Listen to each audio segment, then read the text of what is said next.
నా ముద్దుల పెళ్ళామా ఇంకా రెడీ కాలేదంటే పెళ్లికి రావట్లేదా? ఎలా రమ్మంటారు?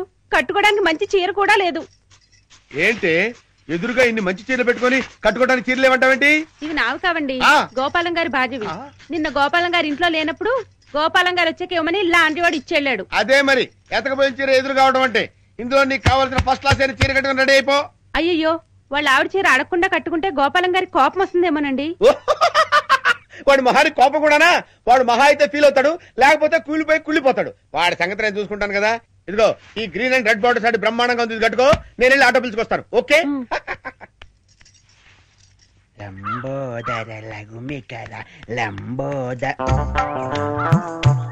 అమ్మయ్యా, మా ఆవిడ వచ్చేసింది.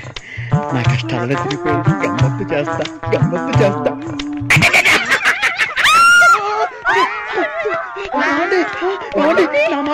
అది కావాలేదండి. అయ్యో ఏమండి, అయ్యో ఆవిడ ఏమనుకుందో ఏమిటో, నేను దానికోసం అనుకుందేమో. అయ్యో నేను ఏమీ చేయలేదండి. ఏమండో? ఏంటా గోపాలం, ఏంటలా బాధపడుతున్నావు? ఏంటి సంగతి? ఏమీ లేదండి, ఇవాళ మా ఆవిడ ఊరి నుంచి రావాలండి. రాలేదని ఫీల్ అవుతున్నావా? కాదండి, మా ఆవిడ చీర కట్టుకున్న మీ ఆవిడని చూసి మా ఆవిడ అనుకుని వెనక్గా వెళ్ళి గట్టిగా కావలించుకున్నానండి. ఆనందం గారు, నేను కావాలని కవలించుకోలేదండి, ఏదో పొరపాటున.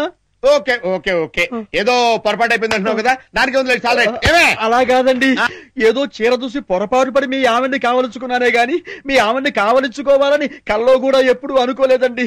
ఒకవేళ అలాంటి కోరికే మనసులో ఉంటే మనసులోనే దాచేసుకుంటాం కానివ్వండి, మీ ఆవిడ్ని కావలించుకునేంత సాహసం చేస్తామా చెప్పండి? ఆనందం గారు, నేను మీ ఆవిడ్ని కావలించుకున్నందుకు కావలించుకున్నాను 100 సార్లు చెప్తావు. నేను ఎన్నిసార్లు కావలించుకోలేదు? కంపర పుడుతుంది అంటే నేను మీ ఆవిడ్ని కావలించుకున్నందుకు మీరు ఫీల్ అవుతున్నారు కదూ? నేను ఫీల్ అవటం లేదు గోపాలం. ఏం కాదు, మీరు ఫీల్ అవుతున్నారు. మీ విసుగు చూస్తే అర్థం అవుతోంది. నేను ఫీల్ అవటం లేదు గోపాలం. నేను ఒప్పుకోను. పరాయి మగవాడు సొంత పెళ్ళాన్ని కావలించుకుంటే ఫీల్ అవ్వకుండా ఉండేందుకు మీరేమి దద్దమ్మలు గారు? దద్దమ్మలు, సన్నాసులు, చవటలు అయితే పరాయి మగవాడు పెళ్ళాన్ని కావలించుకున్నా కూడా పట్టించుకోరు. కానీ మీరు ఆ టైపు కాదు కాబట్టి మీరు ఫీల్ అవుతున్నారు. నాకు తెలుసు. ఓరే నీ పిండాన్ని పిల్లులకు పెట్ట, ఈ రేంజ్ లో తింటున్నావేంట్రా? ఓకే, నువ్వు నా పెళ్ళాన్ని కౌగులించుకున్నందుకు నేను ఫీల్ అవుతున్నాను రా. ఇంకా సేపు నా కళ్ళ ముందు కనపడ్డామంటే నిన్ను ఫ్రై చేసుకుని పరపరా తింటాను రా. వెళ్ళవతలకి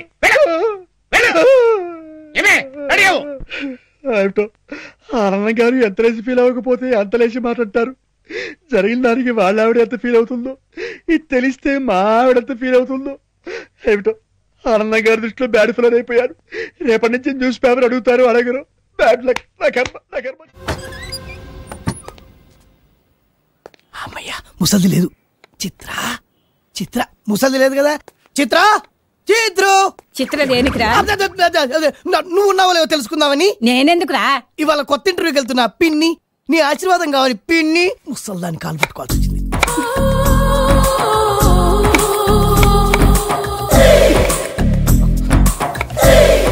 కత్తిపీట, పచ్చి మామిడికాయలు. ఏంటి చిత్ర ఈ రైతు బజారు? ఆవకాయకి ముక్కలు కొడుతున్నా. పిన్ని, నీకు అసలు మెడకాయ మీ తలకాయ ఉందా? దెబ్బ పండు లాంటి నా చిత్ర చేత ఆవకాయ కోసం మామిడికాయలు కొట్టిస్తావా? తప్పేముందిరా, ఈ వయసులోనే అన్ని నేర్చుకోవాలి. మరి ఏంటి పచ్చలు పెట్టడమా? తప్పదు కదరా, పాపం గంట నుంచి 10 కాయలు కూడా కొట్టలేకపోయింది. నా చిత్రకు ఇంత కష్టమా? చిత్ర జరుగు అంతే. నువ్వు కొద్దిగా జరిగి కూర్చో. ఇటు దేనికిరా? ముక్కలు నరకడానికి. ఎవరిని? మామిడికాయ హెల్పిని. చదువుకున్నోళ్ళు మీకెందుకు చెప్పండి పనులన్నీ? నీ కోసం చదువుకున్న చదువును కూడా త్యాగం చేస్తా. చిత్ర, మీకు ముక్కలు కొట్టడం కూడా వచ్చా? అర్ధ గంటలో 100 కాయలు నరుకుతా. నువ్వు ఎదురుగ్గా కూర్చుంటే.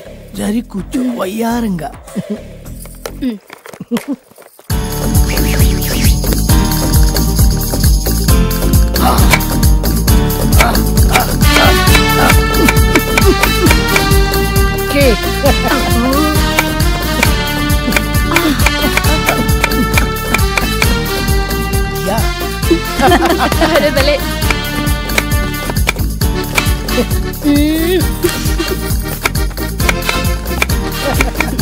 ఓకే, పోతే పోయిందిలేరా వెధవేలు. ముక్కలు ఎంత చక్కగా నరికావు. ఎందుకురా ఏడుస్తావు?